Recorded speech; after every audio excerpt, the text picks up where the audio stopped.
Hello. അപ്പോൾ എല്ലാവർക്കും ഇന്നത്തെ തംബ്നെയിൽ കണ്ടപ്പോൾ തന്നെ നിങ്ങൾക്ക് ഇന്നത്തെ വീഡിയോ എന്താണെന്ന് മനസ്സിലായിട്ടുണ്ടാവും. അതായത് നമ്മൾ സ്റ്റുഡൻസിൻ്റെ ഇടയിൽ തന്നെ 2 ടൈപ്പ് സ്റ്റുഡൻസ് ആണ് ഉണ്ടാവുക. ഒന്നാമത്തെ ടൈപ്പ് സ്റ്റുഡൻസ് എന്ന് പറഞ്ഞാൽ എക്സാമിന് ഒരു 2-3 മാസം മുമ്പ് തന്നെ അയ്യോ എനിക്ക് മാർക്ക് കിട്ടൂല എന്നൊക്കെ പറഞ്ഞ് പഠിച്ചു തുടങ്ങുന്നവരും.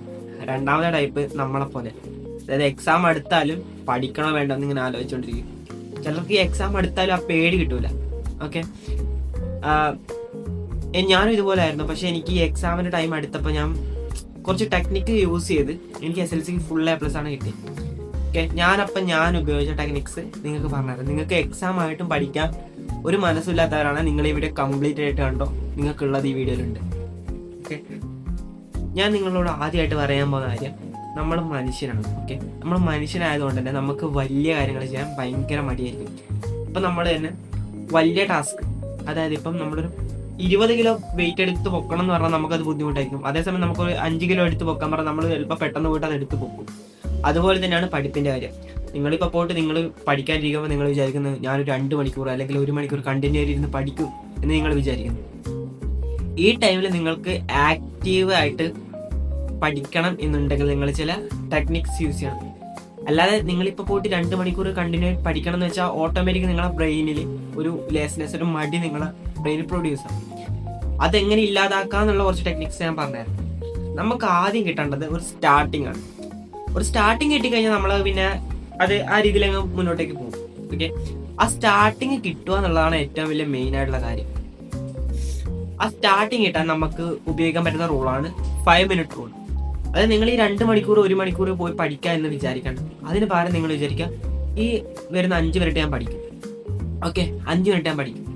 5 മിനിറ്റ് പഠിക്കാന്ന് വെച്ചാൽ ഒരു അരമണിക്കൂർ വേണ്ട 5 മിനിറ്റ് പഠിക്കാന്നല്ല. നിങ്ങൾ തൊട്ട് അടുത്ത് ഇപ്പം നിങ്ങൾ ഒരു 1:54 ഈ വീഡിയോ കാണുന്നത്, നിങ്ങളൊരു 1:55 തന്നെ പോയിട്ട് പഠിക്കാൻ സ്റ്റാർട്ട് ചെയ്യണം. അല്ലാതെ 2 മണിക്ക് ശേഷം പോയിട്ട് പഠിക്കാന്നുള്ള ആ മൈൻഡ് സെറ്റ് അല്ല.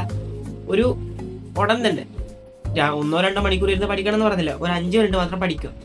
ആ 5 മിനിറ്റ് പഠിക്കുന്നതിലൂടെ നിങ്ങൾക്ക് എന്ത് കിട്ടും? ഒരു സ്റ്റാർട്ടിങ് കിട്ടും. ഇതാണ് ഞാൻ പറഞ്ഞ 5 മിനിറ്റ് റൂൾ. ഈ 5 മിനിറ്റ് റൂൾ നിങ്ങൾ ജസ്റ്റ് ഒന്ന് അപ്ലൈ ചെയ്ത് നോക്കും, നിങ്ങൾക്ക് എന്തെങ്കിലും മാറ്റം കിട്ടുന്നുണ്ടാണ്.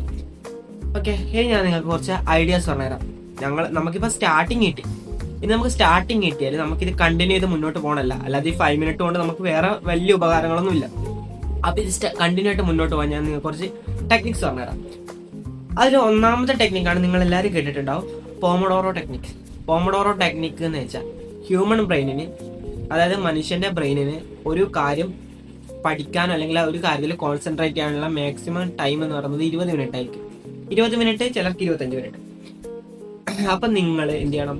നിങ്ങളിപ്പോൾ 1 മണിക്കൂർ കണ്ടിന്യൂ ആയിട്ട് പഠിക്കുന്നതെന്ന് വിചാരിക്കും. അതിൽ ഏകദേശം 25 മിനിറ്റ് വരെയുള്ള കാര്യങ്ങൾ മാത്രമേ നിങ്ങളുടെ ബ്രെയിനിൽ കറക്റ്റായിട്ട് സ്റ്റോർ ചെയ്ത് വെക്കാൻ പറ്റും. അപ്പം നിങ്ങൾ എന്ത് ചെയ്യണമെന്ന് വെച്ചാൽ ആദ്യത്തെ 25 മിനിറ്റ് നിങ്ങൾ പഠിക്കുക. ഓക്കെ, എന്നിട്ട് ആ 5 മിനിറ്റ് ബ്രേക്ക് എടുക്കുക. 5 മിനിറ്റ് മാത്രമേ ബ്രേക്ക് എടുക്കാൻ പാടുള്ളൂ. ബ്രേക്ക് കൂടി പോണത് ഡിസ്ട്രാക്ഷൻ ആണ്. ഓക്കെ, വെറും 5 മിനിറ്റ് മാത്രം ബ്രേക്ക് എടുക്കുക. ആ 5 മിനിറ്റ് കഴിഞ്ഞതിന് ശേഷം പിന്നെ നിങ്ങൾ എന്ത് ചെയ്യുക? 25 മിനിറ്റ് വന്നിട്ട് പഠിക്കാനിരിക്കുക. ഓക്കെ, 25 മിനിറ്റ് വന്നിട്ട് പഠിക്കാനിരിക്കുക. 5 മിനിറ്റിന് ബ്രേക്ക് എടുക്കുക. ഈ 25 മിനിറ്റിൽ നിങ്ങൾ വെള്ളം കൂടി ബാത്റൂമിൽ അതൊന്നും നിങ്ങൾ യൂസ് ചെയ്യാൻ പാടില്ല. ഓക്കെ, അത് ഈ 5 മിനിറ്റിൽ ഉൾപ്പെടുത്തണം. അല്ലാതെ ഈ പഠിക്കുന്ന 25 മിനിറ്റ് പഠിക്കാൻ മാത്രമായിട്ട് യൂസ് ചെയ്യാം. ഓക്കെ, ഇങ്ങനെ നിങ്ങൾ ഒരു 4 തവണ ചെയ്യും. അതായത് 25 മിനിറ്റ് പഠിച്ചു, 5 മിനിറ്റ് ബ്രേക്ക് എടുത്തു, അങ്ങനെ 4 മിനിറ്റ് ചെയ്തതിന് ശേഷം നിങ്ങൾ എന്ത് ചെയ്യണമെന്ന് വെച്ചാൽ നിങ്ങൾ ഒരു അരമണിക്കൂർ നിങ്ങൾ മൊത്തമായിട്ട് ബ്രേക്ക് എടുക്കുക. അല്ല റിലാക്സ്. നിങ്ങൾക്ക് എന്താണോ ഇഷ്ടം, TV കാണാനാണ് TV പോയിട്ട് കാണുക, ഫോൺ കളിക്കണേ ഫോണിൽ പോയിട്ട് കളിക്കാം. ഓക്കെ, നിങ്ങൾക്ക് ഇഷ്ടമുള്ളവരെ ഒന്ന് പുറത്തിറങ്ങി ഒന്ന് ഫ്രഷ് ആവണം, അല്ലെങ്കിൽ ഫുഡ് കഴിക്കണം, ഒക്കെ നിങ്ങളെ ഇഷ്ടത്തിന് ഒരു അരമണിക്കൂർ ചിലവഴിക്കുക. അരമണിക്കൂർ മാത്രം. ഓക്കെ, അത് കഴിഞ്ഞതിന് ശേഷം നിങ്ങൾ വീണ്ടും വന്നിട്ട് പഠിക്കാനിരിക്കും.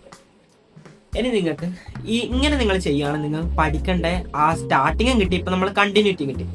ഇനി എങ്ങനെ പഠിക്കാന്നുള്ളത് ഞാൻ കുറച്ച് ടെക്നിക്സ് പറഞ്ഞുതരാം. അതായത് ഇത് സ്മാർട്ട് സ്റ്റഡി ടെക്നിക്ക് എന്ന് പറയും. സ്മാർട്ട് സ്റ്റഡി ടെക്നിക്കിൽ തന്നെ active recall and passive reading എന്ന് പറഞ്ഞാൽ 2 തരത്തിലാണ് ടെക്നിക്ക് ഉണ്ടാവുക. അതായത് ആക്റ്റീവ് റീഡിംഗ് എന്ന് വെച്ചാൽ നമ്മളൊരു കാര്യം പഠിക്കണമെങ്കിൽ നമുക്ക് ആ കാര്യം ആദ്യം വായിച്ചെടുക്കണമല്ലോ. അപ്പം നമ്മൾ ആ കാര്യം ആദ്യം വായിച്ചെടുക്കേണ്ടത് എങ്ങനെയാണെന്ന്, പിന്നെ അതെങ്ങനെ ഓർത്തെടുക്കുക എന്നുള്ള ടെക്നിക്ക് ഞാൻ പറഞ്ഞുതരാം. ഇപ്പം നിങ്ങളൊരു കാര്യം, അതായത് ബ്ലേർട്ടിംഗ് മെത്തേഡ് എന്നാണ് ഈ മെത്തേഡ് എന്ന് പറയുന്നത്. ആ മെത്തേഡ് എന്ന് വെച്ചാൽ നിങ്ങളിപ്പോൾ ഒരു കാര്യം പഠിച്ചു. ഓക്കെ, ഇപ്പോൾ ഒരു പാരഗ്രാഫ് നിങ്ങൾ പഠിച്ചു. ഈ പാരഗ്രാഫ് നിങ്ങൾ പഠിച്ചു കഴിയുമ്പോൾ നിങ്ങൾ പാരഗ്രാഫ് ഒരു 5 വരിയാണ് പഠിച്ചതെന്ന് വിചാരിക്കും. ഓക്കെ, 5 വരിയാണെങ്കിൽ നിങ്ങൾ എന്ത് ചെയ്യണം, ആ ബുക്ക് ക്ലോസ് ചെയ്ത് വെച്ചതിന് ശേഷം വേറൊരു നോട്ട് ബുക്ക് അല്ലെങ്കിൽ റഫ് നോട്ട് എടുത്തിട്ട് ജസ്റ്റ് അതിലൊന്ന് എഴുതി നോക്കണം. കാരണം നമ്മളെ ബ്രെയിനിലെ ഓരോ ടൈപ്പ് സ്റ്റഡിയും ഓരോ രീതിയിലാണ് അഫക്റ്റ് ചെയ്യുക. അതായത് നിങ്ങൾ വായിച്ച് പഠിക്കുന്നതിനേക്കാൾ നിങ്ങളെ ബ്രെയിനിൽ സ്റ്റോർ ആവുക നിങ്ങൾ എഴുതി പഠിക്കുന്നത്. അതായത് നിങ്ങളൊരു 5 വരി പഠിക്കുകയാണെങ്കിൽ നിങ്ങൾ അത് എന്ത് ചെയ്യണം, ഒരു നോട്ട് ബുക്കിൽ ജസ്റ്റ് ഒന്ന് എഴുതി വെച്ച് നോക്കുക. അത് നിങ്ങൾക്ക് ഓർമ്മയുണ്ടാവും. ഇതിനാണ് നമ്മൾ എന്താ പറയുക, ആക്റ്റീവ് റീകോൾ എന്ന് പറയുന്നത്. അതായത് നിങ്ങൾ ഈ പഠിച്ച കാര്യം നിങ്ങൾ ബുക്ക് അടച്ചു വെച്ചിട്ട് നിങ്ങളെ ബ്രെയിൻ ഓർത്തിട്ടാണ് എഴുതുന്നത്. ഓക്കെ, അപ്പം തന്നെ നിങ്ങൾ അവിടെ എന്ത് ചെയ്തു, ഒരു തവണ റിവൈസ് ചെയ്ത് പിന്നെ എഴുതുന്ന ടൈമിൽ നമ്മുടെ ബ്രെയിനിൽ ഒന്നും കൂടെ അത് സ്റ്റോർ ആവും. ഓക്കെ, ഇനി രണ്ടാമത്തെ ടെക്നിക്കാണ് ലെയ്മൻ ടെക്നിക്സ്. ഓക്കെ, ഈ ടെക്നിക്ക് എന്ന് പറയുന്നത് ഭയങ്കര സിമ്പിളാണ്. അതായത് നിങ്ങൾ ഇങ്ങനെ എഴുതണം എന്നുണ്ട്. ഓക്കെ, അതായത് നിങ്ങൾ പഠിച്ച 5 വരി നിങ്ങൾ എഴുതണം എന്നുണ്ടെങ്കിൽ നിങ്ങൾക്ക് അത് ഓർത്ത് വെക്കണം. അതായത് ബ്ലേറ്റിംഗ് മെത്തേഡിൽ നമ്മൾ പറഞ്ഞ പോലെ ബ്ലേറ്റിംഗ് മെത്തേഡിൽ ഇപ്പം പഠിച്ച കാര്യം എഴുതി വെക്കണമെങ്കിൽ ആദ്യം നമ്മൾ ആ പഠിച്ച കാര്യം നമ്മൾ ബ്രെയിനിലോട്ട് സ്റ്റോർ ചെയ്യണമല്ലോ. അപ്പോൾ ആദ്യം നമ്മൾ ചെയ്യേണ്ട കാര്യം ഈ ലെയ്മൻ ടെക്നിക്ക് വെച്ചിട്ട് അത് നമ്മൾ ബ്രെയിനിലോട്ട് സ്റ്റോർ ചെയ്യാം. അതിനുവേണ്ടി നിങ്ങൾ ഒരു കാര്യം ജസ്റ്റ് ഒന്ന് പഠിച്ചതിന് ശേഷം നിങ്ങൾ എന്ത് ചെയ്യുക, അത് നിങ്ങൾ നിങ്ങളെക്കാളും നിങ്ങളെ അനിയനോ അനിയത്തിക്കോ പറഞ്ഞു കൊടുക്കുന്ന രീതിയിൽ നിങ്ങൾ എക്സ്പ്ലെയിൻ ചെയ്യുക. നിങ്ങളേതായ ഭാഷയിൽ അവർക്ക് പറഞ്ഞു കൊടുക്കുക, അല്ലെങ്കിൽ അവരെ പഠിപ്പിച്ച് എക്സ്പ്ലെയിൻ ചെയ്ത് കൊടുക്കുക. അവരെ പഠിച്ച് എക്സ്പ്ലെയിൻ ചെയ്ത് കൊടുക്കുമ്പോൾ നിങ്ങളെ ബ്രെയിനിൽ ഒന്നും കൂടെ സ്റ്റോർ ആവും. അത് നിങ്ങൾ ഒന്നും കൂടി എടുത്തിട്ട് ബ്ലേറ്റിംഗ് ടെക്നിക്സ്, അതായത് നിങ്ങൾ ആ പഠിച്ച കാര്യം ഒന്നും കൂടി എടുത്തിട്ട് നോട്ട് ബുക്കിൽ അടച്ചു വെച്ച് എഴുതുമ്പോൾ അത് കൂടുതൽ നിങ്ങളെ ബ്രെയിനിലോട്ട് സ്റ്റോർ ആവും. നിങ്ങൾ ഇതൊക്കെ ഒന്ന് ട്രൈ ചെയ്ത് നോക്കും. ഇതൊക്കെ എൻ്റെ ലൈഫിൽ ഞാൻ പരീക്ഷ വിജയിച്ച കാര്യങ്ങൾ മാത്രമേ ഞാൻ നിങ്ങൾക്ക് പറഞ്ഞു തരുന്നുള്ളൂ. രണ്ടാമത്തെ കാര്യം, ഇതായിരിക്കും ഭൂരിഭാഗം ആളുകൾ, അതായത് 90% ആൾക്കാരും പഠിത്തത്തിൽ നിന്ന് ഡിസ്ട്രാക്ട് ചെയ്യുന്ന കാര്യം. അതായത് ഡിസ്ട്രാക്ഷൻ, മൊബൈൽ ഫോൺ ആയിരിക്കും, TV ആയിരിക്കും, കാര്യങ്ങളായിരിക്കും. ഏറ്റവും ഇപ്പോഴത്തെ ജനറേഷൻ, നമ്മുടെ ജനറേഷനിൽ എല്ലാവർക്കും ഫോണും കാര്യങ്ങളുണ്ട്. അപ്പോൾ ഏറ്റവും മെയിൻ ആയിട്ടുള്ള കാര്യം ഫോണായിരിക്കും. അപ്പോൾ ഇതൊന്ന് ഞാൻ നിങ്ങൾക്ക് എങ്ങനെ പുറത്തോട്ട് വരാൻ ഞാൻ നിങ്ങൾക്ക് പറഞ്ഞുതരാം. അതിനായിട്ട് നമ്മൾ മെയിനായിട്ട് വേണ്ട കാര്യം, ഒന്നിക്ക് നമ്മൾ പഠിക്കാതിരിക്കുന്ന സമയത്ത് നമ്മുടെ ഫോൺ എന്ത് ചെയ്യണം, DND മോഡ്, അതായത് ഡു നോട്ട് ഡിസ്റ്റർബ് മോഡിലോട്ട് ഇടണം. അല്ലെങ്കിൽ നമ്മൾ പഠിക്കാനിരിക്കുന്ന റൂമിൽ ഫോൺ വെക്കാതിരിക്കുക.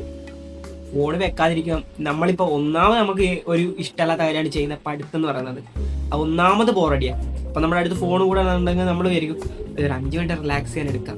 ഒരു 5 മിനിറ്റ് അല്ലേ, ഒരു 5 മിനിറ്റ് നോക്കിയിട്ട് അവിടെ വെക്കാന്ന് വെച്ചാൽ നമ്മൾ എടുക്കും. ആ 5 മിനിറ്റ് കഴിഞ്ഞാൽ 10 മിനിറ്റ് ആവും, 10 മിനിറ്റ് അരമണിക്കൂറാവും, 1 മണിക്കൂറാവും. പിന്നെ നമ്മൾ വിചാരിക്കുന്ന കാര്യം എന്താണെന്ന് വെച്ചാൽ രാത്രി പഠിക്കാം. രാത്രി വിചാരിക്കുന്നതിന് കിടന്നുറങ്ങാം, രാവിലെ എഴുന്നേറ്റിട്ട് പഠിക്കാമല്ലോ. രാവിലെ വിചാരിക്കുന്നവൻ നാളെ പഠിക്കാം, നാളെ നീളായിരിക്കും. അതുകൊണ്ട് മാക്സിമം ഫോണ് മാറ്റി വെക്കുക. ഫോണാണ് മെയിൻ ഡിസ്ട്രാക്ഷൻ. മക്കളെ, എക്സാം കഴിഞ്ഞിട്ട് നമുക്ക് 10 ദിവസം ലീവ് ഉണ്ട്. ഓക്കെ, ആ ലീവുള്ള ദിവസം നിങ്ങൾക്ക് ഇഷ്ടമുള്ള കാര്യങ്ങൾ ചെയ്യാം. ഈ ഒരു ടൈം പഠിക്കാൻ മാത്രം കൊടുക്കുക. പിന്നെ ഉള്ള കാര്യമാണ്, ചിലർക്ക് ഈ പേടി ഉണ്ടാവും. ഓക്കെ, എക്സാം അല്ലേ, എനിക്കിനി പഠിച്ചിട്ടും കിട്ടൂല, എനിക്ക് അവിടെ നിന്ന് മറന്നു പോവോ. നിങ്ങൾ അവിടെ എക്സാമിന് എഴുതിയില്ലോ എന്നല്ല, നിങ്ങൾ പഠിച്ചില്ല മാത്രം നിങ്ങൾ നോക്കിയാൽ മതി. നിങ്ങളത് പഠിച്ചിട്ട് അവിടെ കിട്ടണ്ട, അത്രേ ഉള്ളൂ. ആ ഒരു മൈൻഡ് സെറ്റിൽ അങ്ങോട്ട് പോവുക. പിന്നെ നിങ്ങൾ കറക്റ്റായിട്ട് ഒരു ടു ഡു ലിസ്റ്റ് ഉണ്ടാക്കി വെക്കുക. അതായത് ഇന്ന് എന്തൊക്കെ കാര്യങ്ങൾ ചെയ്യണം, ഇന്ന് എന്തൊക്കെ പഠിക്കണം, ഇന്ന് എന്തൊക്കെ ടോപ്പിക്ക് പഠിക്കണം, കറക്റ്റായിട്ട് ഉണ്ടാക്കുക. അത് നിങ്ങൾ കറക്റ്റ് ഓരോ ദിവസം ഷെഡ്യൂൾ കംപ്ലീറ്റ് ചെയ്യുക. ഇത്രയും കാര്യങ്ങൾ നിങ്ങൾ ചെയ്യാൻ തയ്യാറാണെങ്കിൽ നിങ്ങൾക്ക് ഈ എക്സാമിന് നിങ്ങൾ ഈ ജസ്റ്റ് ടെക്നിക്സ് ഒന്ന് ട്രൈ ചെയ്ത് നോക്ക്. നിങ്ങൾക്ക് എന്തെങ്കിലും മാറ്റങ്ങൾ ഉണ്ടെങ്കിൽ നിങ്ങൾ ഈ വീഡിയോയുടെ കമൻറ്റ് ബോക്സിൽ വന്നിട്ടൊന്ന് പറ. ഓക്കെ, അപ്പോൾ എന്തെങ്കിലും സംശയം ഉണ്ടെങ്കിൽ ഒരു ചേട്ടനുള്ള സമയം അവിടെ കാണും. അപ്പോൾ എല്ലാവർക്കും ബൈ.